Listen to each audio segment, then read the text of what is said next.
صلينا على سيدنا محمد صلى الله عليه وسلم إلى أرواح جميع أهل القبور من المسلمين والمسلمات والمؤمنين والمؤمنات. أعوذ بالله من الشيطان الرجيم. بسم الله الرحمن الرحيم.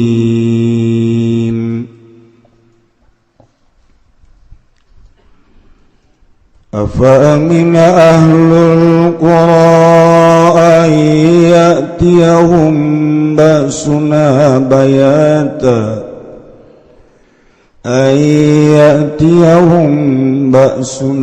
بياتا وهم naimun.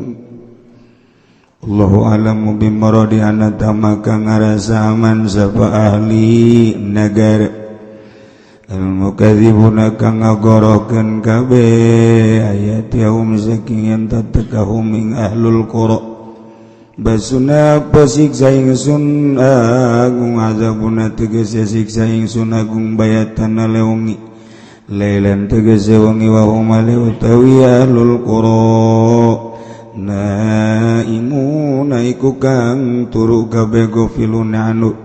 tegese kang lali kabeh anu saking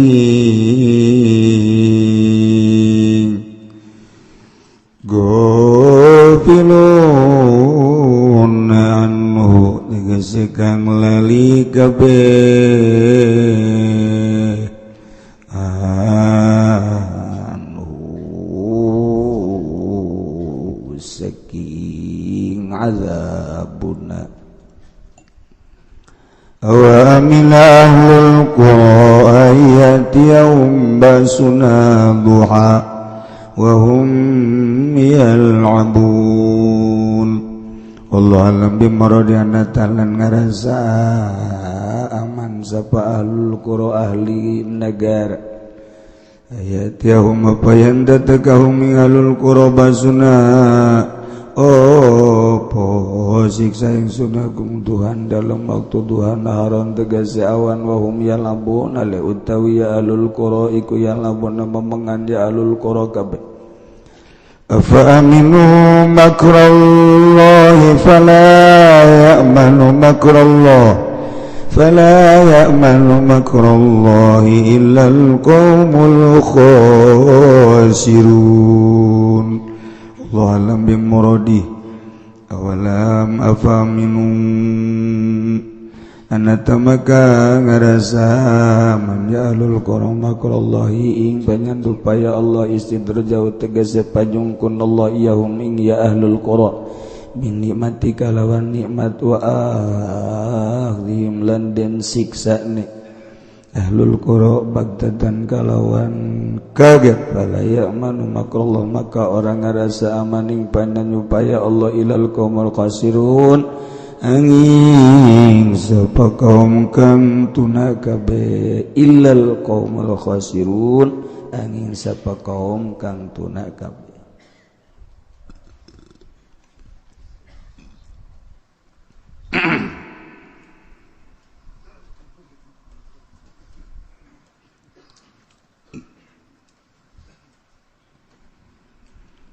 Allah ngejelaskeun tentang ahli-ahli negara khususna kaum ahli Mekah nu balang kawarah teu iman ka para utusan-utusanana anu balukarna kusebab teu iman ka para utusanana disiksa ku Gusti Allah. Didongengkeun ku Gusti Allah tentang kaum Kangjeng Nabi Lut. Didongengkeun ku Gusti Allah tentang kaum Kangjeng Nabi Soleh. Dicaritakeun ku Gusti Allah tentang kaum Kangjeng Nabi Syuaib. Caritakeun ku Gusti Allah tentang kabangkawarahan kaum Kangjeng Nabi Hud, kaum Kangjeng Nabi Nuh, jeung nabi-nabi nu lainna anu teu percaya ka para nabi-nabina disiksa ku Gusti Allah Subhanahu wa taala. Cek Gusti Allah sing hade lain eta bae,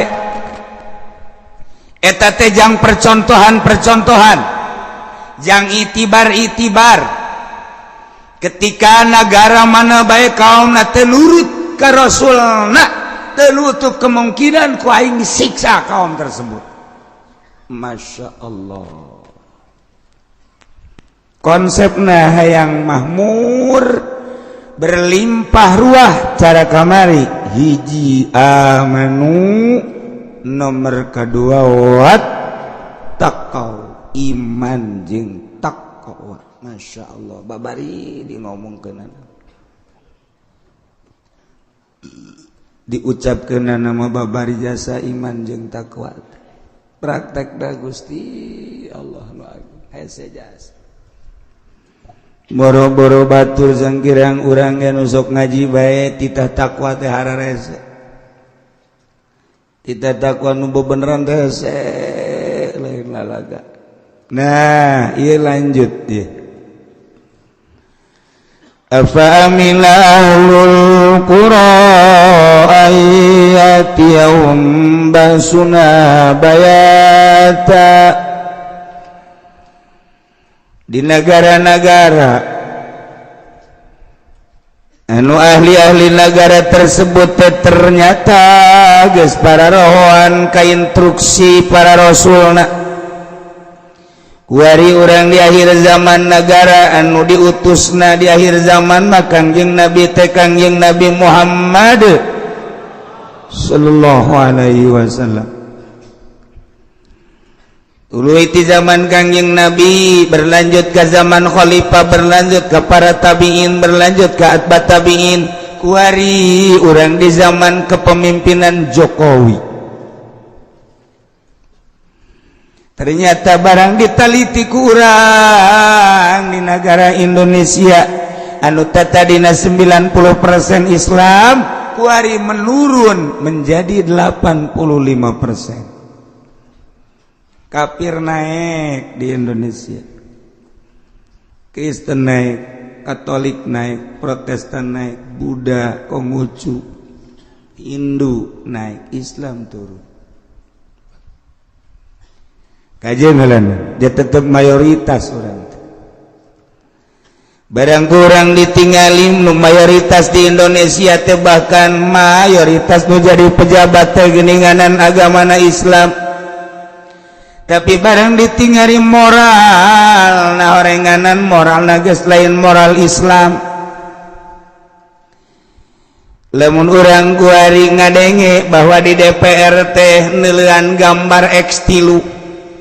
tarolol. Kuari mah di HP na teh geus masing-masing aya gambar-gambaran susu nu terbuka. Berarti kan resep. Emang kieu resep ulah ngomong ka aing. Ilanan hima batur baheula.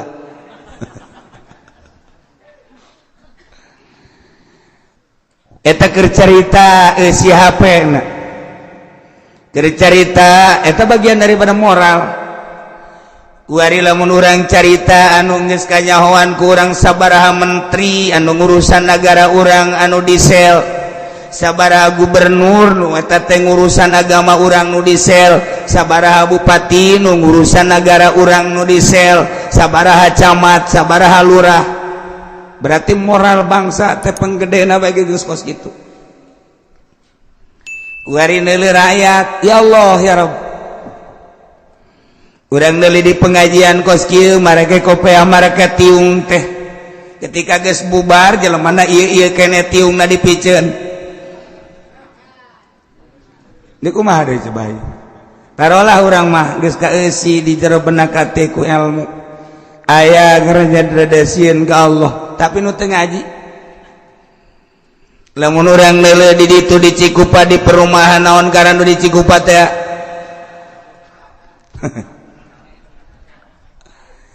eta kapan anu ngeusianana anu trek-trekan anu ngetrek anak urang anu mabok bukna beureum sabelah teh kapan anak urang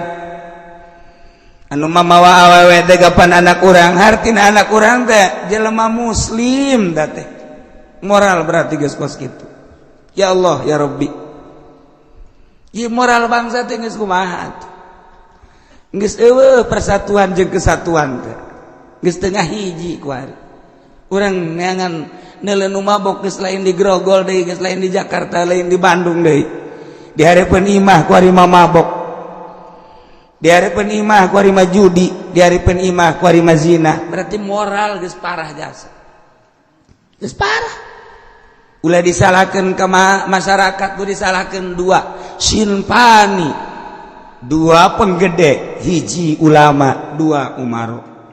ketika eta rapi masyarakat bakal rapi ketika eta teu ecrek masyarakat bakal leuwih teu ecrek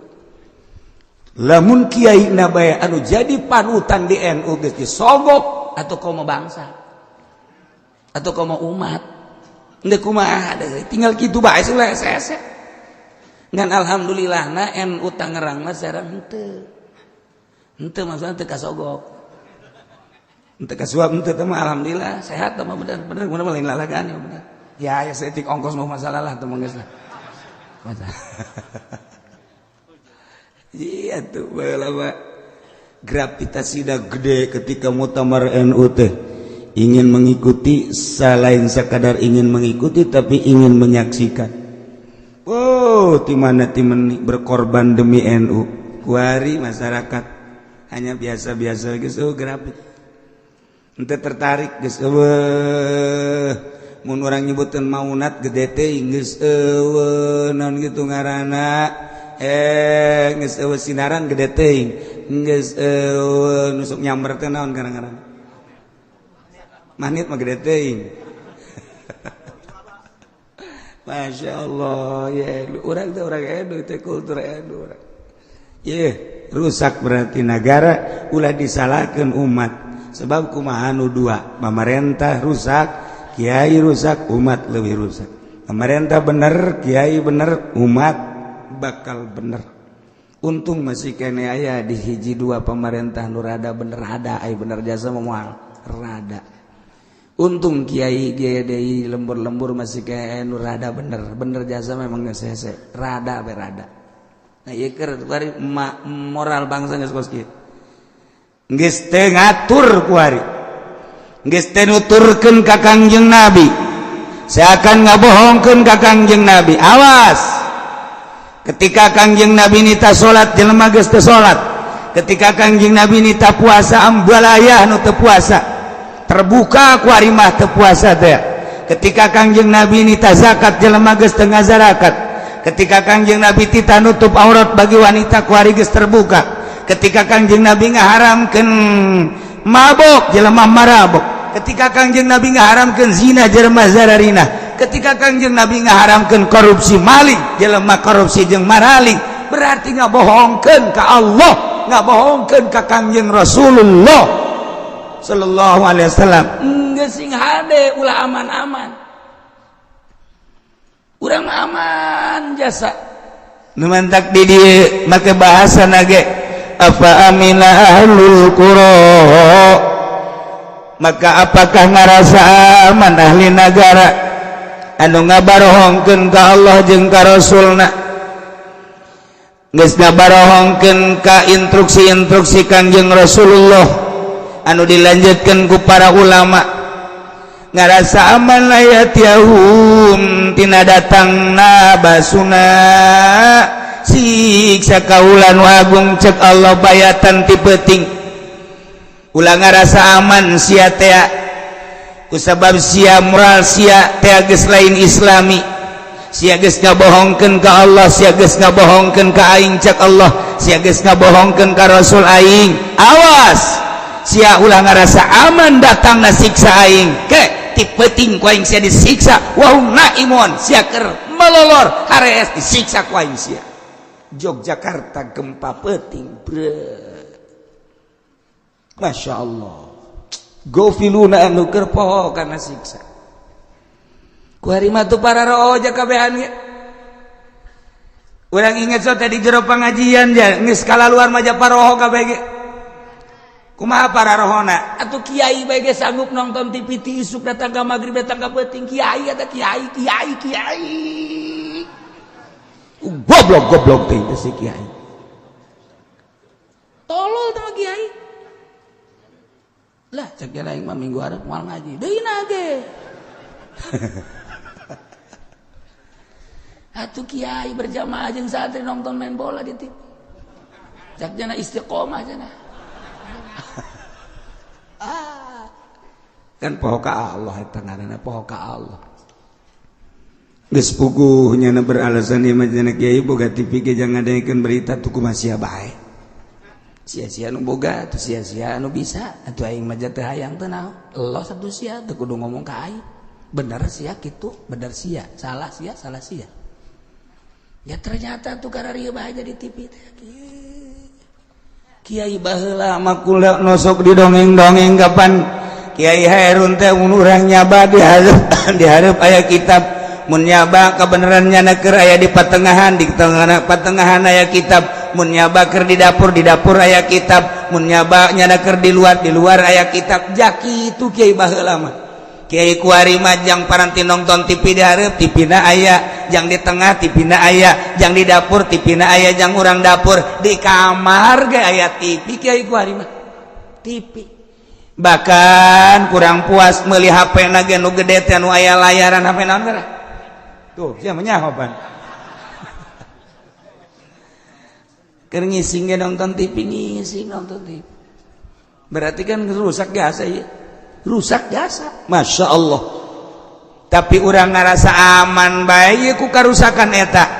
nu mantak aya hamzah fa amina ahlul qura hamzah lil inkar li taubih. Hei masyarakat Indonesia jak Allah ya jak Allah ulah ngarasa aman sia apa amina ahlul qura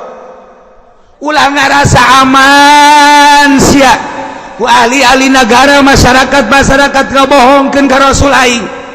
ulah ngarasa aman tina datangna siksa aing ke sia ku aing sia keur malolor ku aing didatangkeun siksa digempakeun sia ku aing cara umat nu baraheula ku bolon teuing sia eta takos kitu ulah ta fa amina lil inkar atawa li taubeh cek Gusti Allah ilmu aya di sia pangarti aya di sia masyarakat amburadul ku sia diantepkeun aduh sia teh kunaon ngarasa aman-aman teuing atuh sia teh kana datangna siksa aing ku bego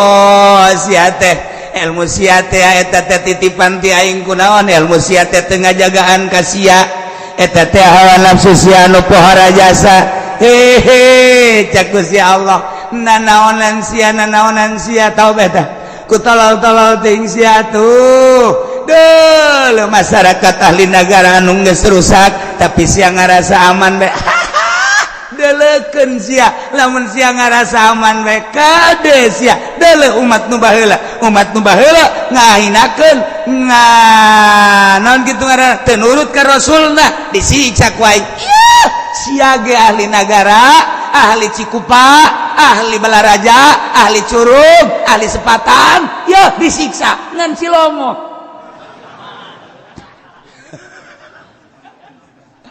aman sebab eueuh nu zina di Cilongok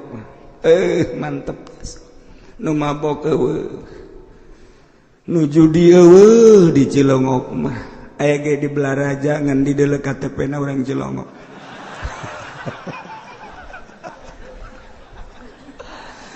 aya nu zina di ditu di Cikupa barang dikatewa ku polisi KTP-na Sukamantri ngan nyana di luar jadi tetap diri mah diamankeun sebab di luar gitu paling goyang setik lah ya Allah ya Rob sing hade urang ulah aman-aman kade Allah geus ngadongengkeun umat-umat nu baheula anu teu nuturkeun ka Rasul ingkar ka Rasul disiksa atuh sarua aduh ku ari ge marukan kumaha ya Allah ya Rabb awa amina ahlul qura ayatihum basuna duha wa hum yalabun jeung deui apakah ngarasa aman ngarasa tenang-tenang bae ahlul qura ahli-ahli negara khususna di negara urang ieu kabenaon kitu ngaranna negara Tangerang kade ulah ngarasa aman tina datangna siksa ku sebab masyarakat geus teu nurut ka Rasul titah ulah mabok marabok bae titah ulah zina bae titah ulah maling korupsi tapi nyana ngagawean bae titah ulah kredit makin menjadi-jadi kreditan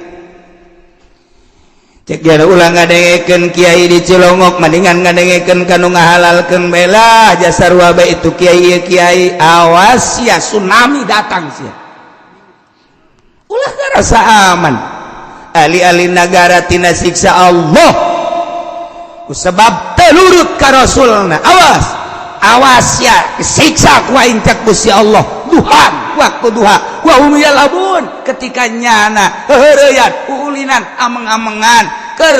lalagan dele Aceh waktu duha tsunamikeun ku Gusti Allah Yogyakarta penting ku Allah Berang Padang Masya Allah kan urang tenggeus ditegor ku Gusti Allah tuh galunggung deule tuh Yogyakarta tuh Padang tuh tsunami tuh Ciamis Pangandaran disunamikeun ku Gusti Allah Sukabumi digoyangkeun ku Gusti Allah Garut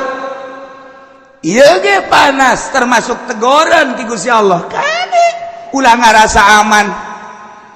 ku sabab pemerintahan urang tina tahap awal dek ningkatkeun pertanian swasembada geus dipersiapkeun ku manehanana alat-alat berbagai alat-alat berat jang dikirim ke berbagai kabupaten-kabupaten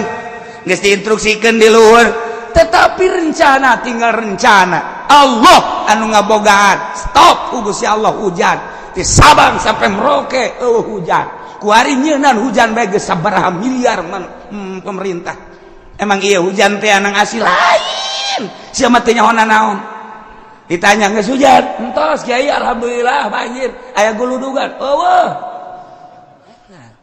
sabaraha miliar ku ari kerugian lain kerugian ieu nyeunan hujan nembakan hujan eta ge ku deudeuh keneh ka masyarakat daripada panas dasar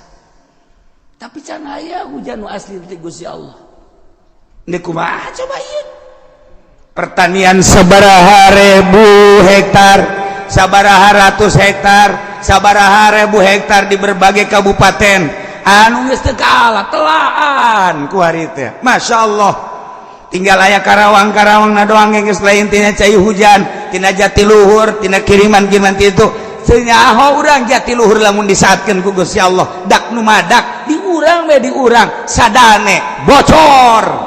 ternyata PDAM na teu jalan jang kota mah rahasia Allah saat sumur eueuh caian sadane kandas bendunganana bocor nu kasedot adalah taneuh nu kumaha deui rahasia Allah keur ditegur urang ku Allah sia ade kunaon urang ngomong kejadian alam kieu lah alam balikeun atuh pikiran ieu langit nu Allah ieu bumi nu Allah urangna nu Allah kita nurut ka Allah ketika teu nurut ka Allah melalui rasul jeung ulama nu balaleuneur teu nurut siksa sia wae ieu kakara teguran tetep bae sugan aya pamerintahan nu ngadengungkeun tobat can aya sugan aya kiai ayu urang tararobat can aya kebae kiai ge nunggu instruksi ti pamarentah sebab naon aya instruksi masukan bae aya ieu tama moal beres tobat kos kitu mah timbul tina nurani atuh timbul ieu Masya Allah karing hararese amat tuh orang lamun nyebut Nurani ngelawan asup ka jero hate tamun nyebut Birani Simba itu mah iya nah ya tegar ku Gusti Allah ulah ngarasa aman hei ahli Cikupa ulah ngarasa aman hei Sepatan ulah ngarasa aman hei Tangerang seluruhna bupatina instansina para kiaina ahlul qura kabeh berarti tina pejabat ulama jeung masyarakatna amin ahlul qura ulah ngarasa tenang-tenang bae di bare panas ulah titah tobat tah coba beuh lamun aya bupati kuari ngayakeun kitu pembersihan tidak boleh ada yang mabok ketika ada yang mabok panggil gesel ketika aya nu zina panggil mun aya rangda bawa ka ditu ka pendopo amankeun ku bupati mantap cek bupati teh kudu dititah kiai itu mah aya rangda diamankeun mah kabehan ulah nungguan cuman tak ahli-ahli Allah mah kuari ge udang ti peuting henteu mikiran sorangan mandi salat terus tadarruk ka Allah tahajud salat hajat terus ka Gusti Allah ya Rabbi ieu teguran ti Gusti panas lain lalagaan lantaran can aya tanda-tanda ndek hujan menurut ahli palakan kadeuleu tanda-tanda lamun ndek aya hujan mah duku kula dicaritakeun kamari teh lantaran malaikat nu ngageugeuhna per tahun per bulan per minggu per harina teh aya ngaran-ngaranna nyana selalu mere tanda-tanda lamun ndek hujan mah malaikat poe ieu teh malaikat kukula moal dicaritakeun ngaranna mun urang nyaho bahwa nyana teh mere tanda dek hujan malaikat anu ngageugeuh poe ieu malaikat anu ngageugeuh dina minggu ieu mere diantarana tanda dek hujan teh aya angin anu tiis kana ceuli cek malaikat ku aing dibere ketika endek hujan asli ti Gusti Allah ceuli katiup ku angin tiis tuh mulai aya sia mah tilok memperhatikeun kan tiup ku malaikat ditiup teh malaikat tilok main-main malaikat memang main-main teu mun malaikat main-main bahaya mun aya malaikat lalagaan kamari ke tahun baru jelema make trompet pratet pratet pratet malaikat Israfil neuleuh wah nu aing jadi tiup ya gua blot atuh pagi amat cilaka ujiannya kumaha gitu malaikat bantu terpancing emang kipu doli terpancing lamun malaikat Israfil terpancing urang geus aya di mana meureun atuh henteu ceuk nya aing menungguan instruksi bae mendak mahasiswa di Bandung dari Bandung mempertanyakan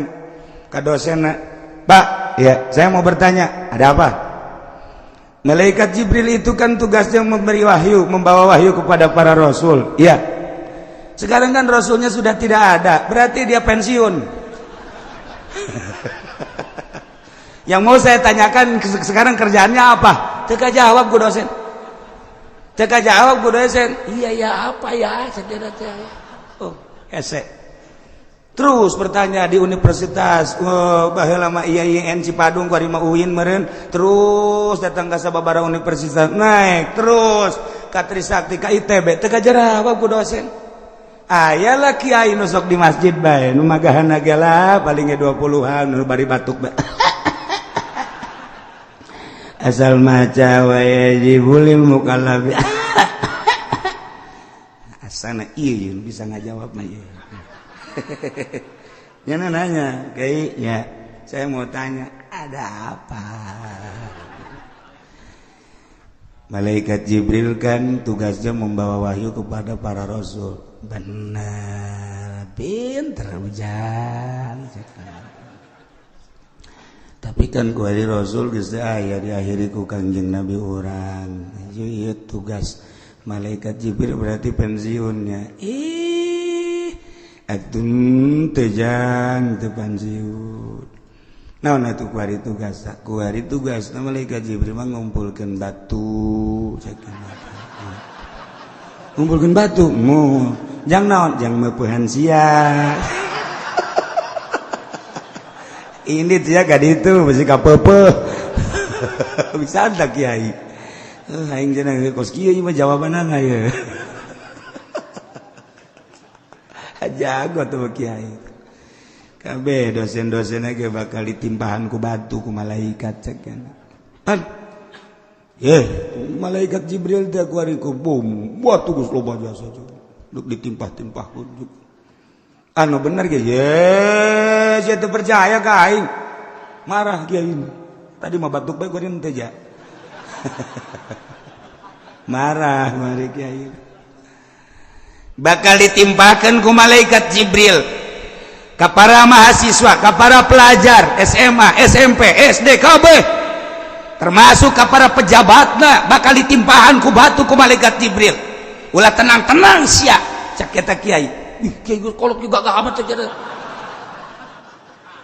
bisa jadi kos gitu lantaran dosen-dosenna pejabat-pejabatna jeung kiai-kiaina geus teu nurut ka malaikat Jibril geus teu nurut ka wahyu nu dibawa ku malaikat Jibril ka para rasul ka kedeung deui ujala batu sing gelembung ti heula anu nanya ka aing sia ampun cak eta balik sieun nya aing mal nanya-nanya deui ka nya cak eta teu aya aing aduh serem jasa teh kiai cak eta iya awa amina ahlul qura masya Allah tuh pantak ulah sembarangan hanya ka kiai ahli Allah mah bakal malik kanyana sorangan itu kiai sok diuk baik itu emang kumaha kitu jawabanna meyakinkan kiai maksudnya geus tata mahasiswa barang datang ka imah aing bingung cenah deuk nyieun artikelna ya bingung ya makalahna kumaha ya masa malaikat Jibril ngumpulin batu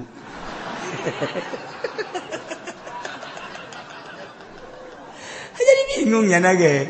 aduh aing sakeuna teh datang deui teh mahasiswa kiai jangan sembarangan sakeuna ini harus berdasarkan dalil sebab saya sedang membuat itu makalah yang akan diajukan ke dosen. Jadi kalau saya ini bertanya harus ilmiah jawabannya. Diuk siap bego. Oh, nyana enggak geter-geter. Aing sekali ieu cenah lah geus lang, moal nanya deui geus aing mah. Iya dibere ayat nih. Afa wa aminalul qura dua ayat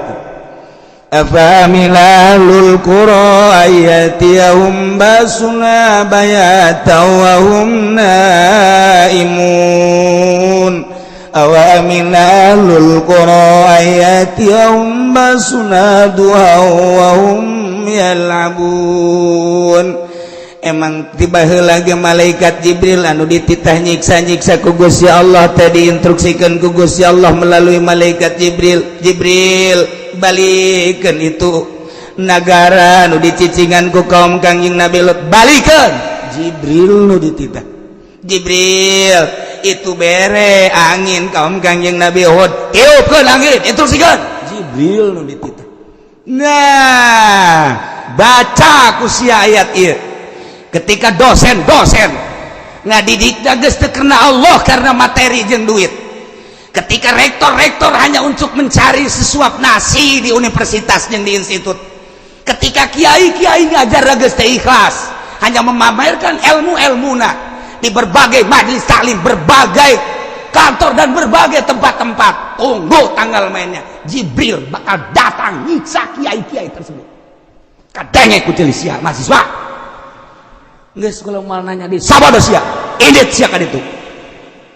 diperdalam ku nya ieu ayat ieu bener begitu diperdalam ceurignya dibere hidayah ku Gusti Allah setelah hidayah neangan guru kapanggihlah jeung seorang wali Allah nyana berguru ditinggalkeun ku nyana pendidikan formal anu nyana meunang kitu ngaji atau sekolah dididik di SD SMP orang Indonesia moal dibejakeun ngaranna hirup keneh ku aring geesan nya nama tetapi setelah saya sarjana geus ditinggalkeun di Picieun mun di urang Kimu Pasir eta teh sarjana hukum esa di Picieun ku nyana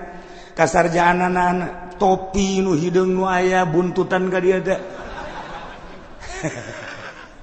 masterna geus eueuh eta ge mu pasir tanya kaki mu pasir salah saurang deui mahasiswa nu ieu nu kukula didongengkeun nu bertanya-tanya tentang malaikat Jibril dijawab nu ngajawabna geus maot kiai di Bandung. Nah, kuari nanyana ibadah ka Gusti Allah. Bahkan Menteri Penerangan Harmoko datang ke manehanana. Terus diskusi jeung Harmoko, mantap Harmoko kuari henteu berkeliaran ge, selalu jeung manehanana bertobat. Ye, lamun Harmoko baheula jadi Menteri Penerangan, ditambah deui menteri luar biasa, ditambah deui menteri luar kebiasaan. Nyana geus bunga mana kuari geus tobatnya nama dipenta kuari dipenta komentar tentang Indonesia teu daek geus teu daek sulit saya untuk mengomentari di Indonesia cak Harmoko hirup kene kuari Harmoko ge enggak saya mau dipenta sabaraha kitu pun gede datang ke manehna sabaraha wartawan datang ke Harmoko tetep bungkem sulit sebab itu bekas saya sebab dari saya lengser bukan makin membaik makin hancur sejak saya menjabat saja sudah begitu apalagi sekarang jadi mau membicarakan tentang Indonesia bagaimana Harmokona hirup kene jadi cenah kiai nang nyana ulah nanyakeun ka aing saya kiai nang di mana nyokos itu ulah sok nanyakeun saekeun sia ku aing ye hirup kene Harmokona tuh emang kumaha mungkin nya mah embung tidak mau saya eta teh kos kitu teh dipublikeun di koran sebab naon ngisinkeun bangsa orang luar negeri emang teh loba nu datang ke Harmoko di Inggris di Amerika loba nu datang tetapi apa pernah dijawab tentang Indonesia tidak ketika nanya tentang Indonesia tanyalah kepada pejabat yang sekarang sedang menjabat ketika ditanya bagaimana Pak Harmoko tentang Presiden Jokowinya masih hidup tanya Jokowi. Bagaimana tentang PDI Megawatinya masih hidup tanya Megawati. Harmoko geus teu daek. Masya Allah hebat jasa. Geus cenah mah. Kuari mau sajadah salat. Boga perusahaan leuleutikan jeung sakadar nutupan kabutuh manehanana. Indah jasa hirup tah. Nyana sering berdiskusi jeung mahasiswa eta kabeneran aya guru seorang kiai ahli Allah nyana ngaguru kadinya asup ka jero hatena ninggalkeun dunia perpolitikan, perekonomian, perbudayaan kuari menuju ilahi Allah Subhanahu wa taala. Ilah ayat bedas lain lalagan. Lamun ahli negara wari brutal moralna rarusak kemudian tersadar timimiti anu ngageueuh dia ta wilayah kabupaten bupati jeung instansina provinsi gubernur jeung seperangkatna luhur RI 1 para kiaina baik di MUI tingkat atas MUI tingkat daerah MUI tingkat kecamatan tersadar leuleuh kebangkrutan moral bangsa. Awas cak Gusti Allah ulah tenang-tenang atuh sia siksa ku aing sia mun teu penting beurang ku aing sia disiksa ulah nungguan siksa ieu geus tegoran lain lalagan gunung nu kuari batuk bae geus sabaraha gunung geus teu bisa diobatan batuk bae terus ke gunung meureun tah mah geus aya ieu kan virus beureun di jero teh ieu geus teu bisa Masya Allah lain lalagan ya di urang teh panas ingat teguran ti Gusti Allah hujan hanya sekedar buatan jang supaya niiskeun daerah ulah terlalu panas hujan asli mah asup ka taneuh timbul cai ti handap ka luhur ieu mah teu hujan asli mah lain deui lamun tas hujan jukut jarara di harejo ieu mah teu gitu coba tetapi tetap urang alhamdulillah rada tiis bae ngan lain eta coba nu kudu disadarkan lain hayu babarengan lain hayu kompetisi jeung Allah panas hujankeun ku aing panas hujankeun ku aing ge bisa nyeun hujan aing ge bisa nembak hujan aing ge bisa je cek Gusti Allah dipanaskeun leuwih mantep sia ku aing ye sembarangan cek Gusti Allah lain hayu nasehatan masyarakat dulur wayahna coba nu mabok eureun mabokna ke geus musim hujan mabok deui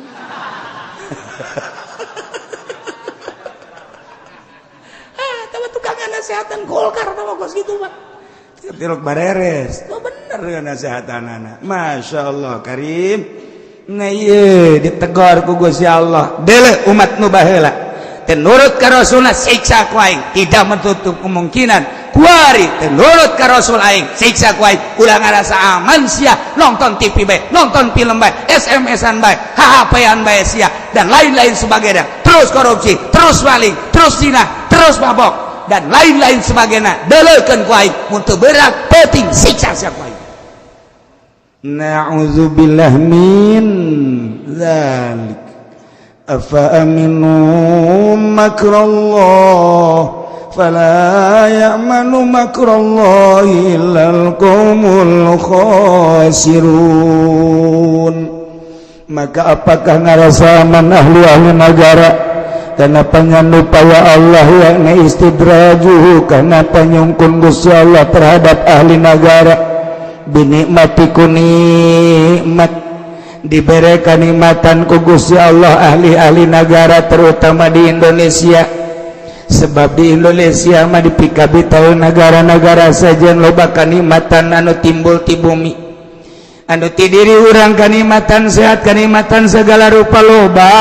dibere ku Gusti Allah hasil bumi anu luar biasa. Urang digali dihandap timbul emas, digali dihandap timbul logam, digali dihandap batu ambalaya.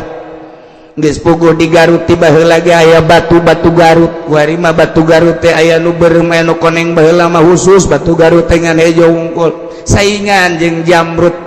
lantaran boga kekerasan anu luar biasa ketika geus nyenclong bagus batu Garut seimbang jeung Jamrud baheula. Kuari mah nu koneng aya nu beureum aya nikmat ti Gusti Allah. Eta teh panyungkun ti Gusti Allah jang ibadah. Dikaluarkeun deui di ditu di Medan batu bacan, dikaluarkeun deui di Aceh batu giok, dikaluarkeun deui ti berbagai daerah. Masya Allah batu ieu lain lalagaan di urang mah subur jasa ti mimiti emas baheula mangan cikotok doang. Kuari mah di Palembang timbul emas, di Garut timbul emas dan lain-lain sebagainya. Geus puguh di Brebes mah emas teh sakopeah mah lulu. Lain lalagaan emas mah lulu. Emas tono tah mah. Logam teh perak teh perunggu teh ya Allah ya Rabbi lamun urang ningali pabrik besi baja ti koran aya di urang lain lagan teu beak-beak besi datang kanu jadi direkturna datang kanu jadi bosna urang Australia urang luar negeri urang Indonesia hanya jadi karyawan biasa. Masya Allah Karim geus puguh lamun urang nyaritakeun emas anu aya di luar anu dibawaan ku Amerika urang mangan sakadar memandang dipuatkeun ka kapal diproduksi di urang diproduksi di kapal gelenyeng dibawa ka ditu urang nu bogana sebagai bangsa Indonesia ngan sakadar neule doang nu untungna hanya penggede di luhur jeung Amerika nu urang teh lain nagaranya negara nu urang bareng pajak terus-terusan ketika urang tuh mayar pajak marahnya anak. Tetapi keuntungan anak lain dipakai ngabangun bangsa jeung negara hanya nyana doang. Ngan presiden urang mah tetep henteu korupsi henteu. Kanyawan teu korupsina nyana mah kempleng. Henteu nyana mah. Atuh gendutan Haji Pendi ja. Nyana mah. Iyalah afa amina ahlul qura ayatihum basuna bayata wa hum naimun awamin ahlul qura ayatihum basuna duha wa hum yalabun. Apakah ngarasa aman ahli negara kana panyungkun Allah disungkun naik jabatan tadina jadi staf kuari naik jadi camat indahkeun deui ku Pak Bupati langsung naik jadi sekda langsung naik deui bahkan bisa jadi bupati bisa naik jadi gubernur eta teh hakikatna mah menang ti Gusti Allah naik jadi menteri naik jadi RS awas panyungkun ti Gusti Allah dibere jabatan kade mun teu dipake ibadah siksaan wae. Ketika disungkun ku Gusti Allah usaha ieu maju usaha ieu maju usaha ieu maju jadi kelas urang teh di dunia teh mungkin tina 100 pengusaha dunia urang teh bagian anu kesekianana luar biasa panyungkun ti Gusti Allah. Leletikanana urang dagang nu tadi nama biasa bae kuari barada maju panyungkun ti Gusti Allah. make ibadah nurut ka Kangjeng Rasul henteu nurut siksa bakal datang. Ketika orang dibere awak sehat, orang dipakai muyah maye lalagaan heureyan pakai maksiat ka Gusti Allah disungkun ku Allah dah cak nya aing teu naon awak aing dipakai maksiat ge geninganan Allah kieu bae ka aing mah deleukeun sakedeung deui panyungkun ti Gusti Allah bakal dicabut diganti ku siksa sing hade lain lalagaan. Nah nu mantak ditegur ku Gusti Allah afa aminum makrullah, apakah ngerasa aman ahli negara karena panyungkun Gusti Allah dengan nikmat awas bakal diberi siksa sekaligus kade fala ya'manu makrullah teu ngarasa aman kana siksa Allah teu ngarasa aman kana panyiksa Allah illal qaumul khasirun kecuali kaum-kaum anu rugi. Jelema nu ngarasa aman jelema rugi, jelema nu ngarasa tenang jelema rugi, jelema nu ngarasa indah hoy bae tenang-tenang bae awas siksa ku Gusti Allah, baik siksa perorangan atau siksa keluarga atau siksa sakemplok daerah atau siksa secara nasional awas sing ada. Ngeyelah urang ditita babalik ka Gusti Allah sanajan pemerintah urang bupati urang can ngainstruksikeun tobat wayahna urang masing-masing di lembur lobakeun tobat ka Gusti Allah Subhanahu wa taala. Besi aya nu brutal mabok zina tegor ku urang, besi aya nu judi tegor, besi aya nu maling tegor, kade ulah nang tangan ka Gusti Allah lantaran nu ngarasa aman eueuh deui kecuali illal qaumul khasirun kaum anu rugi. masyaallah kadituna bakal aya pertanyaan deui awalam yahdilil ladzina wallahu a'lam